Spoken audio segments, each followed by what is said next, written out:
हैं ऐसे हैं बिहार के लेकिन रहते कलकत्ता में हैं। इनका एक ताली बजा दो भाई। जोरदार ताली, जोरदार ताली। इन्होंने जिला चंपारण सिनेमा बनाया था मुझे लेकर। उसके बाद कुल्ली नंबर 1, राजा जानी, अभी बहुत सारा बाकी है।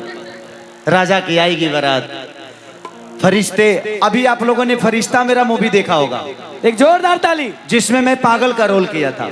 क्या बात, क्या बात। एक माँ बाप के प्यार को पाने के लिए एक करोड़पति आदमी पागल हो जाता है। हाय हाय।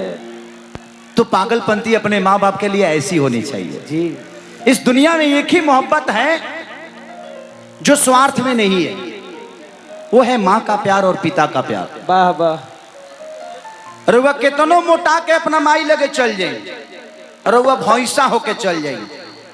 अब माई से कहें कि माई रे देख तो हमर देहिया ठीक बा, तो माई कहे कि रे तोरा खाए के ना मिले लका रे, कितना दुबराइल बड़ी, काटी हो गल बरा। आओ है लड़का अगर अपना बाबूजी लगे चल जा, कहे कि बाबूजी देखो तो देह ठीक बा, तो बाबूजी कहे तो काहे ना ठीक रही, सारा तनख्वाह तोरा देहिए में ढुकता।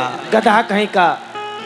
ऐसे जे बाबूजी के पास जिम्मेदारी रहेला हर चीज के, खेती बाड़ी शादी ब्याह बर बीमारी, ऐसे बाप के प्रति एगो अलग इमोशन होला, माँ के एगो अलग होला। जी।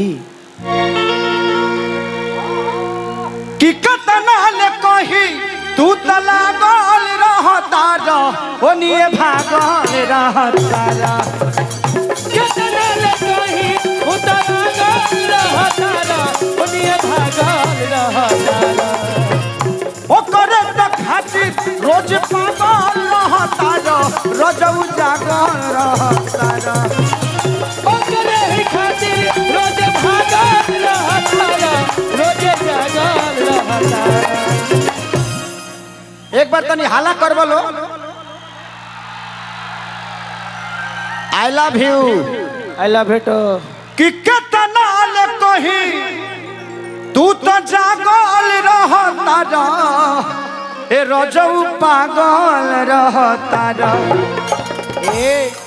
कि जाए किसन कमाई कुल्ही उड़ाई रे गैलाना, आए हाय हाय। कि जाए किसन खेसारी के अरे पुल्हाई रे गैलाना, ओ पुल्हाई रे गैलाना।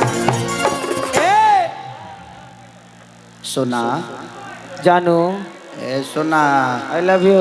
अरे तो हमारा मेहरा रुखड़ी भड़कती है रे। कैसे हम हमारो मौगी यही करे ले कहनी चंदा हटी हमने ओकरा से बतियलू हो का तू? हाँ तू ही वही हरकत करत रहिए दादा। ए केहू लाई बज नहीं खेने चलावत, ढेर लोग बा भैया। मत चलई हलो, हमर घर मत तोड़लो भाई। टेलीकास्ट होता, वीडियो बना ली हलो, कल जब पहुंचे ओकरा बाद डाल दी हलो। आज रात के जलाई। कि जाए किसन खेसारी के परिकई रे गइलाना, ए हे हो परिकई रे गइलाना।